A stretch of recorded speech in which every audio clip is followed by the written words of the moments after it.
So I had a good head at home one day and I thought, why not make Isi Ewu or maybe pepper soup with it?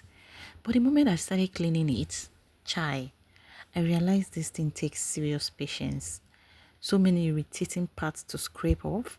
I even had to pour hot water just to get it properly cleaned and all of that. And then it hits me. Those people making Isi Ewu in bulk outside, that sometimes they even have to, delegate their staff to clean them. Do they really clean this well? From that day on, I promised myself I would only enjoy Isi Ewu from my own kitchen. And today, I am going to show you exactly how I made it. Very simple. So stay with me till the end of this video where you watch how to make it and enjoy it from the comfort of your home, okay? So the major thing you'll be needing is the goat head. Of course, what is Isi Ewu without the Isi itself? I mean the Isi Ewu itself. Then you're going to need the goat brain, and you're going to need ginger, garlic. This is optional. I just love the special aroma it gives it, so I add it to mine. You're going to need onions. You're going to need your crayfish. It's also optional. Sometimes I add it, sometimes I just don't want the smell in it or the aroma in it.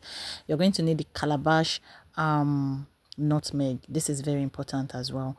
So in case you don't have the calabash nutmeg, or in case you don't want to stress yourself, you can, if you have the complete pepper soup ingredients in your house, you can use it. This is not hard. You would also need edible potash. You need palm oil. You need pepper. Now you can decide to use fresh pepper or you use dried grinded pepper, depending on whatever you want, but the fresh pepper tastes better in it. So now that our goat head is all cleaned up, the next thing is to steam it until it gets soft. You'll go in with onions, seasoning cubes, salt, and a little pepper to start building that flavor from the inside.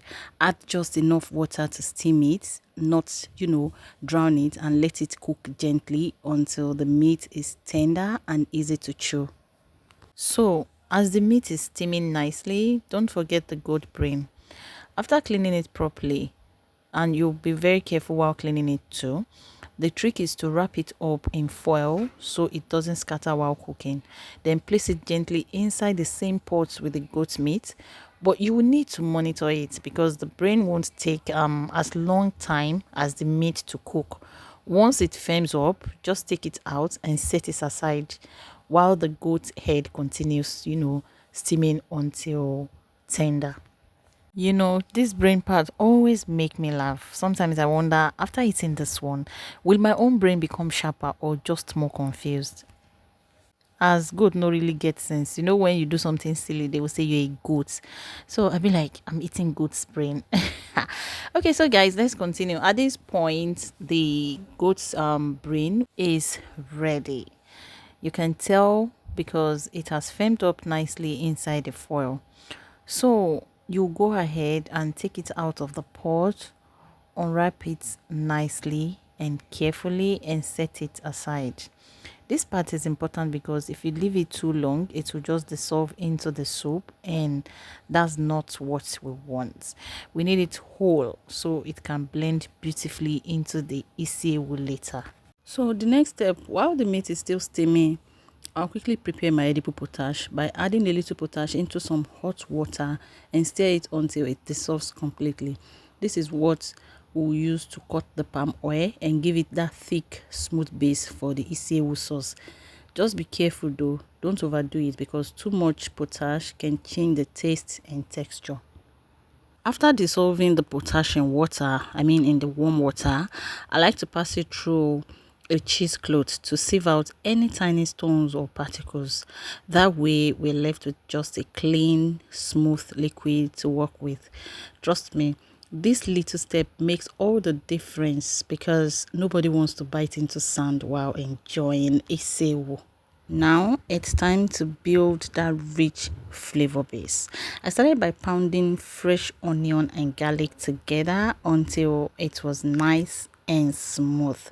I was supposed to pound fresh pepper here along with nutmeg, but it's not as if I didn't have the fresh pepper. I had it in the house, but I didn't have the whole calabash nutmeg. I didn't have fresh ginger. So I think the ancestors spoke to me, since you're using all of this powder, why don't you just use the dried pepper? So exactly what I did was what my ancestors told me. So I blended, or I pounded the fresh onion, fresh garlic, and then added the grounded crayfish, grounded nutmeg, calabash nutmeg, grounded pepper, grounded ginger, dried one, like that.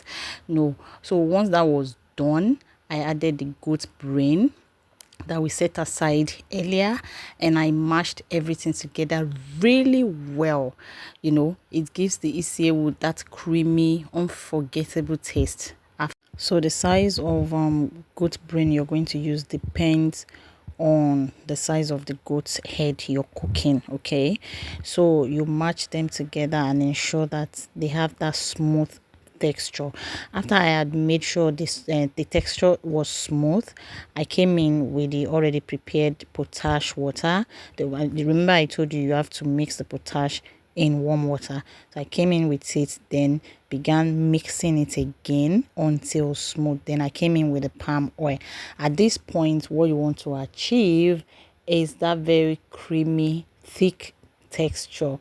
So after that, after I poured the palm oil, I begin mixing, and you will see how the oil gradually turns into the thick glowing sauce we all love. Did you see that?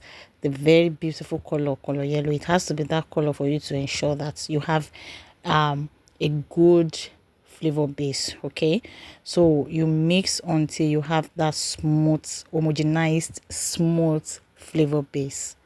So that was what I did here, and I did that until I had the yellow color flavor base of Isi Ewu, which is supposed to serve as the thickener, the dressing. Just like you have the salad cream for salad, this is the salad cream. This is the Isi Ewu cream for Isi Ewu. Now, after pounding the onions, the pepper, the garlic, the ginger, and of course that goat brain, everything is looking like one strained concoction.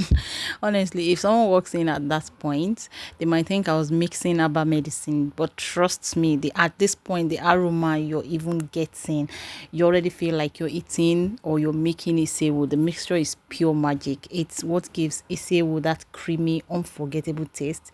Once we add the palm oil, because the palm oil is what now changes everything.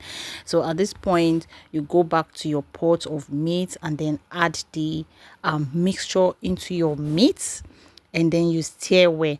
Don't forget your meat is already fully cooked, so you mix it in and you cover it for just a bit, just few seconds, because you're not supposed to cook it anymore. That is not supposed to be cooked.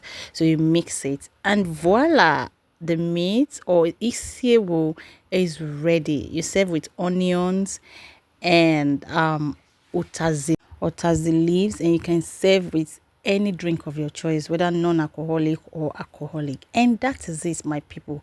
Our special goat brain delicacy is ready. Simple, right? I had food gasm. Seriously, I really enjoyed it. So now the question is, should I keep bringing you more of these kinds of videos showing you how to make foods that look hard but are actually very simple, or should I continue giving you all the gist about Priscilla and her baby Rakeem, Tokemakinwa, and the others? Drop your thoughts in the comments, because I like to follow your vibes. Don't forget to like, share, and of course subscribe so you don't miss the next one.